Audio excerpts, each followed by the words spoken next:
के इस प्रोग्राम की जो अध्यक्षता कर रहे हैं सर, उनका विजन ही किसानों को लाभ पहुंचाना। मध्य प्रदेश सरकार का भी विजन ये है कि किसानों की आय दोगुनी हो और भारत सरकार की भी यही मंशा है। इस मंशा को लेते हुए हमारे जो यशस्वी प्रधानमंत्री जी हैं, उन्होंने ऐसी स्कीम्स बनाई कि किसानों को जो बैंकों से कार्यशील पूंजी है, केसीसी पशुपालन के रूप में जो पशुधन को उपयोग करते हैं हम लोग, पशुपालन के लिए जो आपको कार्यशील पूंजी चाहिए होती है, उसके लिए बैंक ऑफ इंडिया उज्जैन जिले में सर्वाधिक केसेस स्वीकृत करती है।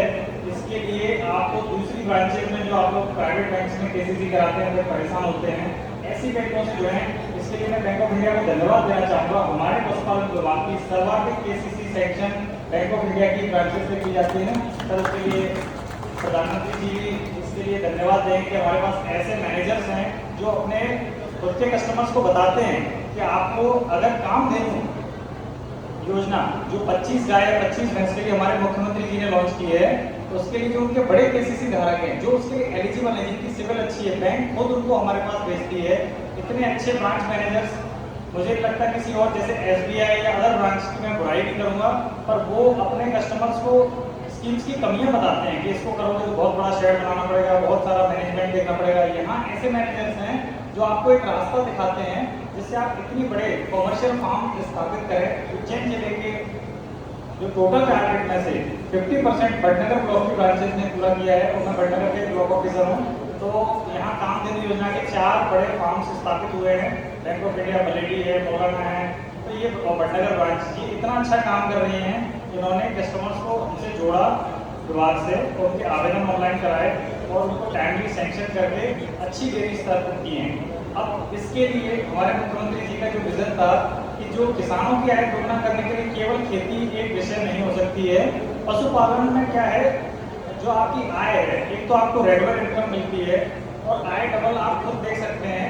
आज से 5 साल पहले दूध की रेट 30 रुपए लीटर थी। सच बोल रहा हूँ मैं? बोलिए आप तो हाँ कि ना। अभी 60 रुपए लीटर दूध की रेट है, कोई भी मना नहीं कर सकता है। तो आपकी आय दुगनी हुई है, पर आपने दूध उतना दुगना नहीं किया। अब दूध दुगना कैसे करेंगे? आपके पास 3 घटक हैं।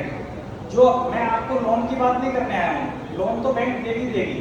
आपके पास अगर पशुधन है, 5 पशु, 10 पशु, 2 पशु, अगर आपको अपनी आय दुगनी करनी है तो 3 घटक को याद कर लो। पशुओं की नस्ल में सुधार करना है। नस्ल सुधार के लिए इतनी अच्छी स्कीम निकाली हमारे मुख्यमंत्री जी ने।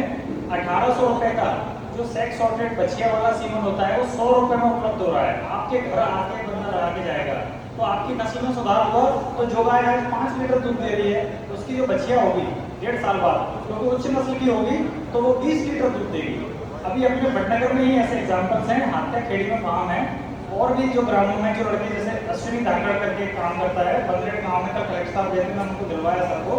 वो बंदा 50 लीटर एक दिन का प्रोडक्शन ले रहा है। कैसे? उसने ऐसे सीमन स्ट्रॉ का यूज किया जिसकी प्रोडक्शन क्षमता ज्यादा थी।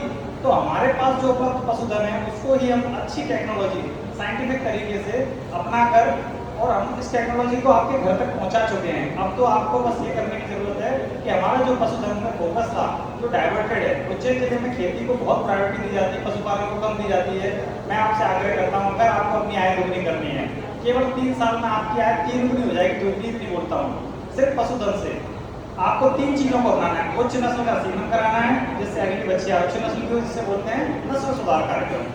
दूसरी चीज, सांड का उपयोग नहीं करना है। दूसरी चीज, आपको अपने पशुओं को, जैसे अपने लिए अपन हेल्दी डाइट रखते हैं ना, पोषण, ऐसे पोषक तत्व जिसको बोलते हैं बैलेंस राशन, सूखा चारा, हरा चारा और कंसंट्रेट जिसको खली बोलते हैं, ये तीनों का सही मिश्रण देंगे तो आपका जानवर टॉप पीक प्रोडक्शन देगा। जो टॉप पीक प्रोडक्शन में आपको दूध की अच्छी रेट मिलेगी। जब दूध जस्ट डबल अगर अचीव कर लेते हो, तो आपकी डबल हो गई। अगर आपने नस्ल